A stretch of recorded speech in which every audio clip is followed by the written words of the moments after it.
Hey guys, good news for Tesla holders. Looks like the market closed at, I don't know, somewhere around 145. But look at the short squeeze after hours, where it just jumped $10 a share, and from that point on, it's continued to go up, going close to 140, 165. That's almost a $20 jump. Um, to me, let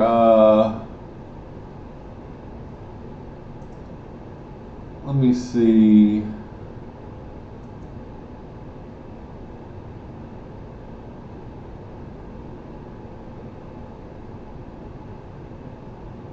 If I can find it.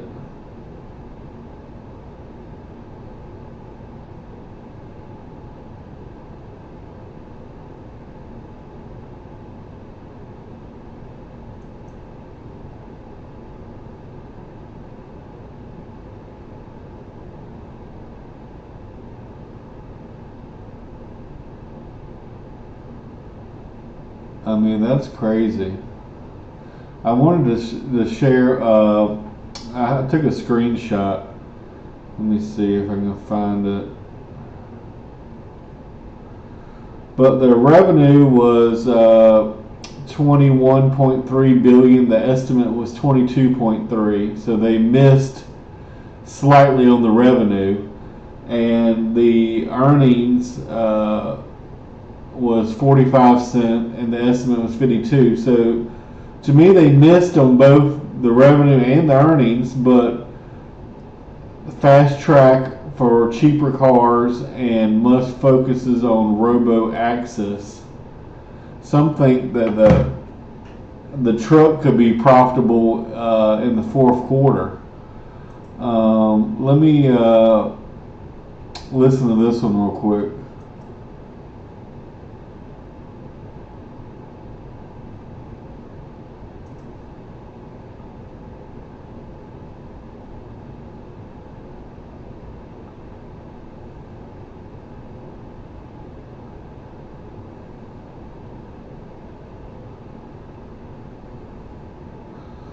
So I mean, the revenues are down. That's not good, but and their profit margins are not great. I want to say it's 7%.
I see, this um, 1 billion in capital expenditure on AI infrastructure. I mean that could be huge. I mean that 1 billion invested in AI, that might turn into 10 billion or 20 billion or 30 billion down the road.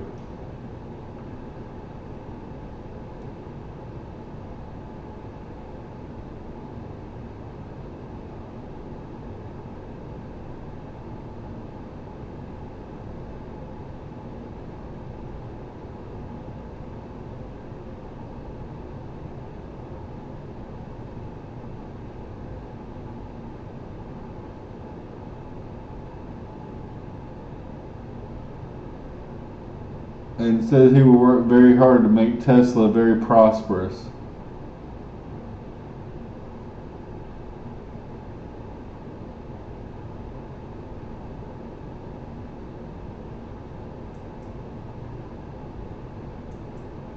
If you're ready for a new vehicle, come see us at Deacon Jones Kia. We'll be sure to find the right one for you, like a new 2024 Kia EV9. Man, I don't want to listen to a 25-second ad.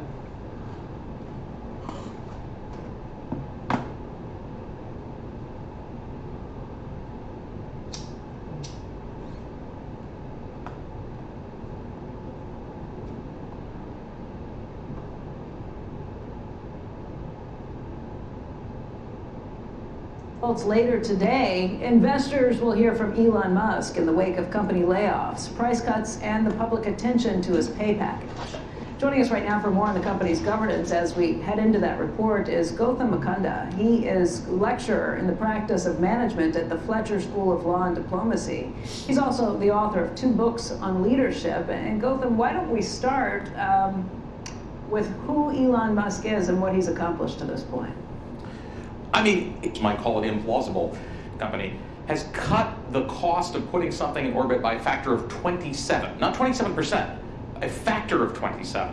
So that scale of achievement makes you understand why his board and why corporate governance have cut him a lot of slack over the last few years.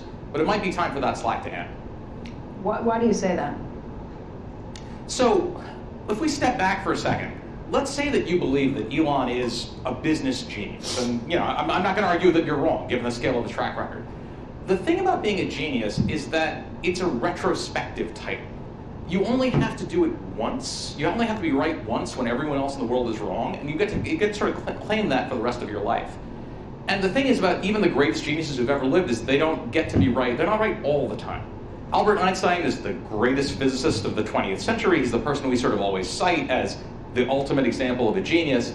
And Albert Einstein made no real significant contributions to physics after general relativity because he just could not accept where physics was going. He was still a genius, it just means that he wasn't right anymore.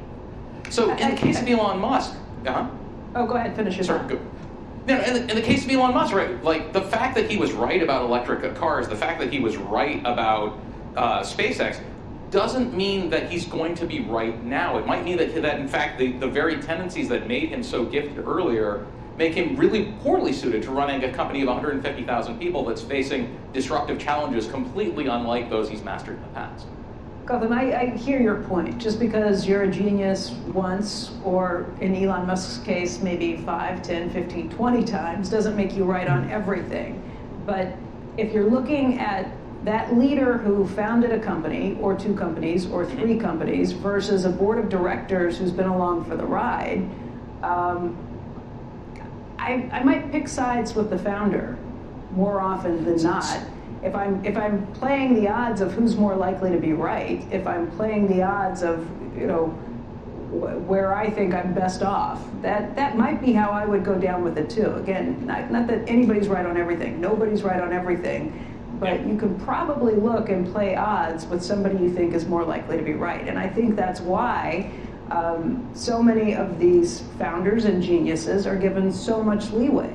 They saw things nobody else did. You can look at Mark Zuckerberg, who, everybody else on his board thought he was crazy for not selling for $1 billion when he got an offer that came in. I mean, there are reasons that they are where they are, and they may not be right all the time, but if they're sticking within their own businesses, not getting outside of their lanes, you might be playing the right odds by sticking with them.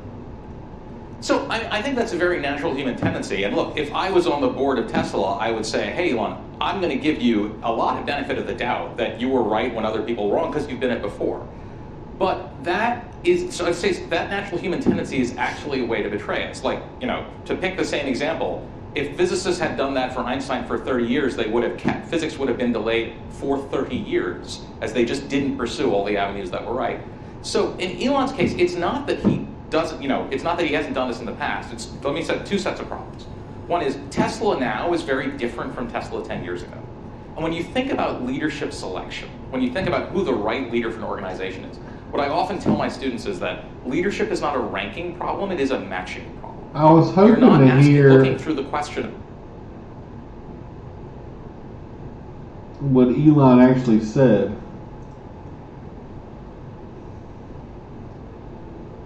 Oh, here's the slide. Up a little bit for this year, and also looking at the numbers reported, the gross margin also came a little bit higher than expected, and Tesla has clearly been cutting costs with the staff layoffs, etc. So there is maybe some incremental upside on earnings estimates in the near term. And as I said, I think most people would agree that the mass market opportunity is both nearer term to them, and as you said in your intro, they're looking to roll that out faster than expected, but that's a more near-term opportunity versus robo-taxis, which really I would argue are still in the realms of science fiction to some degree. There's been some interesting trials, but that technology is nowhere near becoming, mass deployed at the moment. So the lower priced EVs is a nearer term market opportunity for them that could well generate some medium term upsides to their earnings estimates, assuming they execute in a very, very competitive market. Tesla share.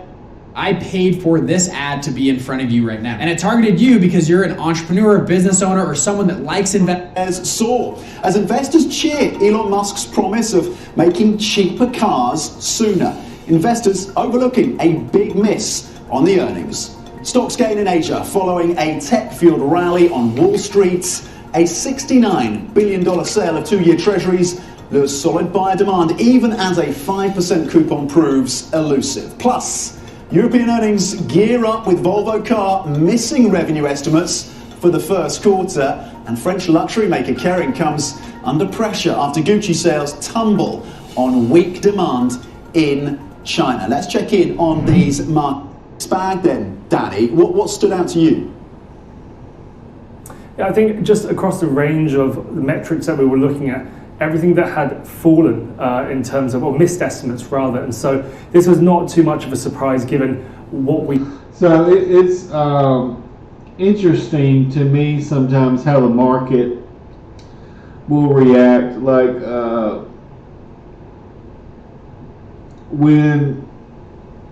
back when I was buying DAC, for example, everyone hated it, and they had good news. They would like beat on their earnings, they beat on their revenue, and they had like a 99% rate for occupancy rate of their ships for like the next 7 years, and I'm buying shares before the earnings or at the earnings after the news breaks, and then lo and behold, the stock goes down 5 or 6%. So you never know what the market is going to do. You never know how people are going to react. To me, just looking at the numbers, to me it's bad news. The revenue's down, the profit margin is down from like 11 to 7. The earnings are down. They missed the estimates on top and bottom. To me, on paper, the stock should be down, and here we are up 13%. But grats to one of my friends, Mary, who has gone all in on Tesla, has double down, triple down on margin, and just bought more recently. And wow, what a great win! Up 13% in one day. That's crazy. We saw coming based on weak first quarter delivery numbers, and so therefore with what Elon Musk has been trying to do to kind of turn this ship around on Tesla, in fact, the fact that they had cut Comes to building out AI. Let's get more from Matt. Can you imagine? I remember a couple years ago during the pandemic, I remember watching, and Facebook was at, I want to say it was $100.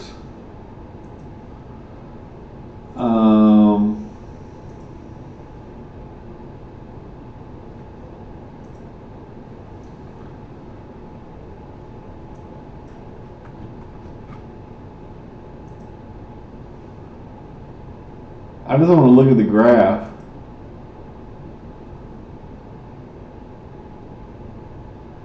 Yeah, it must have been right here.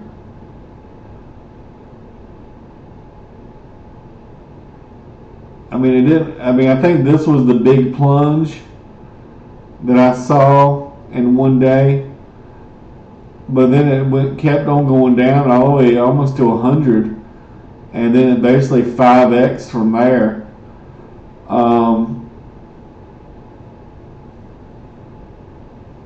It was interesting that they're listed at $1.26 trillion market cap, and the host of the last show was just talking about how they thought he was crazy for not taking a $1 billion buyout. Someone was willing to buy the whole company of Facebook for $1 billion, and Zuckerberg turned them down. And look, now they're worth 1.6 trillion.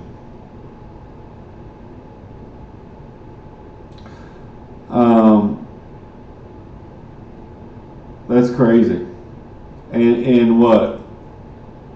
To go from, I don't know what the market cap would be, 5 times less. I don't know what the market cap was at this time, but to go from that 100 to 500 and what? 2 years, something like that.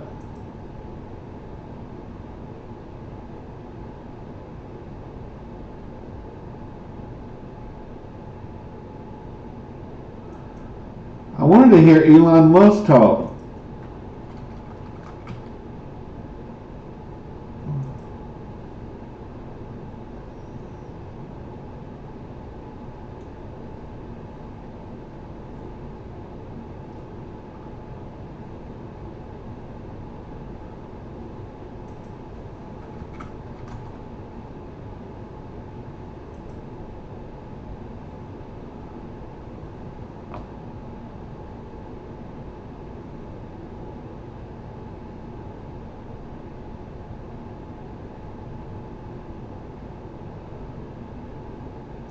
I guess it was this one. Having a vision is human, So excited to show them this.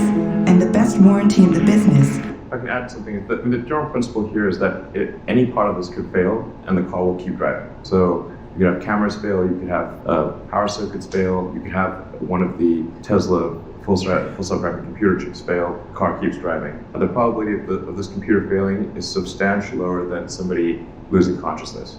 That's the key metric, at least in order of magnitude. At first it seems improbable. How could it be that Tesla, who has never designed a chip before, would design the best chip in the world? But that is objectively what has occurred. Not best by a small margin, best by a huge margin. It's in the cars right now. All Teslas being produced right now have this computer. We switched over from the NVIDIA solution for S and X about a month ago, and we switched over Model 3 about 10 days ago. All cars being produced have all the hardware necessary, compute and otherwise, for full self-driving. I'll say that again. All Tesla cars being produced right now have everything necessary for full self-driving. All you need to do is improve the software. And later today, you will drive the cars with the development version of the improved software, and you will see for yourselves. We finished this design like maybe 1.5, 2 years ago and began design of the next generation. We're not talking about the next generation. Why does this say 2019 up all the there? things that are obvious for next generation chip we're doing. The strategy here, and this started basically a little over 3 years ago.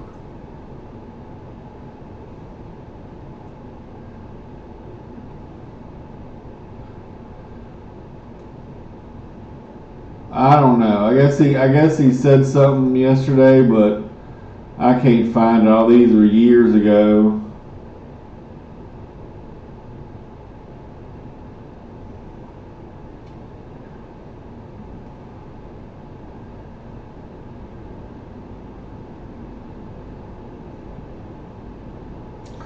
But if that is true, my whole thesis on Tesla has changed because if Tesla can manufacture the best chips in the world, China makes the low quality chips. Then you got places like Taiwan who specialize in the very high tech chips. That is huge.